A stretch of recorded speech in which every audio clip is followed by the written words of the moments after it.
recording down here. I've added some stuff. I'm going to pull this up.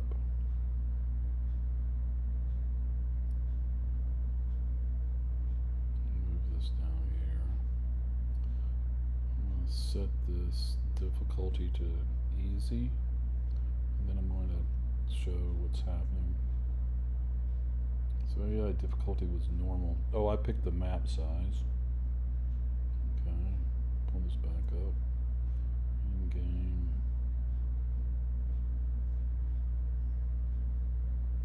Let's go to easy. So this is easy now. So basically, I've got the 3 levels of difficulty. Let's pull back up the simulator and let's drag this up just a tad. Alright, let's end game. Let's put this on normal. Let's put an artillery unit and some of these infantry guys. And for the AI team, where this all comes into play, what do we got? 145. Let's put another one of these guys in. Alright, so what should happen, and let's zoom out and I'll kind of explain what's going to happen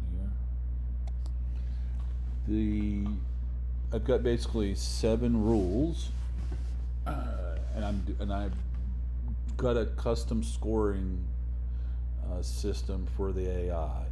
The changes in the difficulty of easy, normal, and hard is how many of those 7 core rules am I examining. I thought I was going to be able to use the Sprite Kit Apple provides in their API an AI agent, and there's an AI agent 2D. I thought I would be able to use that, but once I started reading into it, that's not really for this type of game. That is more for like if now I have actions like, like I will like move, and when they move they kind of wobble about.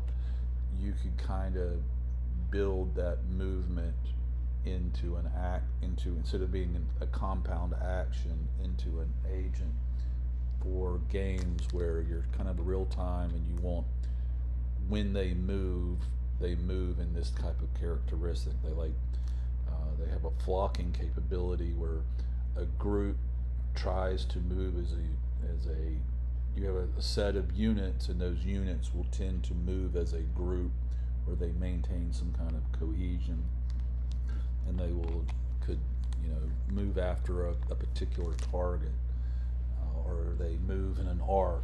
That's not really what I'm trying to do. I'm trying to say things like, if you are a mobile or mechanized infantry, which can move faster, or a light tank, move fast, you move into a city to start capturing points. If you're got a target that's shooting you at range and you are out of range, you either move to get out of range or you move to close the gap to get within range.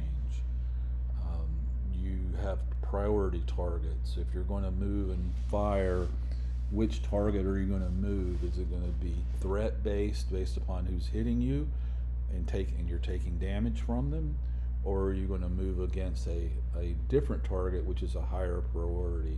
And there's some randomness in there, and you're basically rolling a dice, and then based upon your number you're coming out with what weight you want it to do. So I'm not going to do anything on my part. I'm just going to continue to hit in turn here, just so we can see the red units, what they do. Before, if you remember, they would just kind of move till they saw somebody that was in range and then fire on whoever was the closest guy to that particular unit. I don't really have focus fire so much because I'm trying to rely on the units to pick what their target is. But that's something to consider.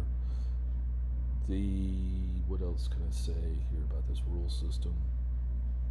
Um, well, let's take a look. Let's see, just see what words. Oh yeah, one other thing is right now, and when I every turn, red goes through the units in order, round robin, and have them do their turn. But blue is not limited to that. I could, with blue, I could move this guy each turn, and that's only because I'm doing a lot of debugging and development. I want to kind of move these guys, I want to move, like, in other words, I can move this guy back to back, right? Ideally, it should be all the blue guys do their move or fire, all the red guys do their move or fire, right?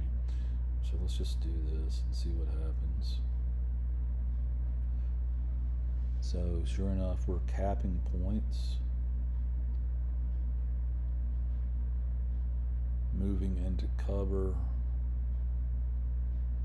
That guy's capping points. It's interesting that this guy moved into cover there, but I do have a preference for them to be in cover. They should move units to secured objectives to reinforce it. Once you have units within a certain number of radius to cap points and it's considered secure, then they will start trying to defend it. And then if it's secured, the fast movers will move on to the next capture objective. Can't remember if we did easy or normal here, but I'm just trying to show you how it's a little different. Like I said, these guys are just moving back in cover. I'm expecting this guy to move to capture that point.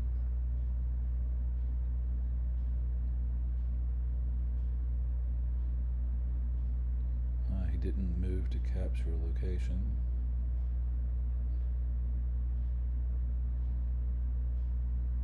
Once again, I'm really kind of just looking at that guy. Still didn't capture a point. He should move. I was expecting him to move twice now to the point that hadn't been captured. That's 3 times he didn't do it. Nobody's really moving up to his point. 4 times. He still hasn't captured that remaining city tile.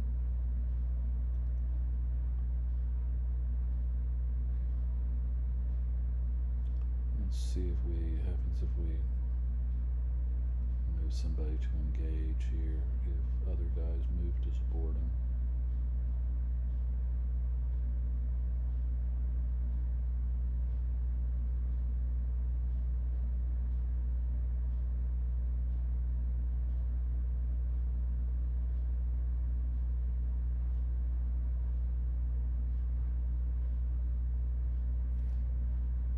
The guys in the lower right, they are at least moving towards that guy. And that guy moved backwards. They moved backwards. Yeah.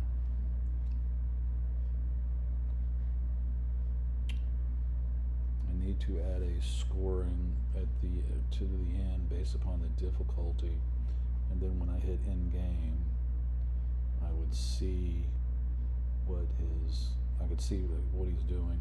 But mainly at this point in time, I'm just looking here.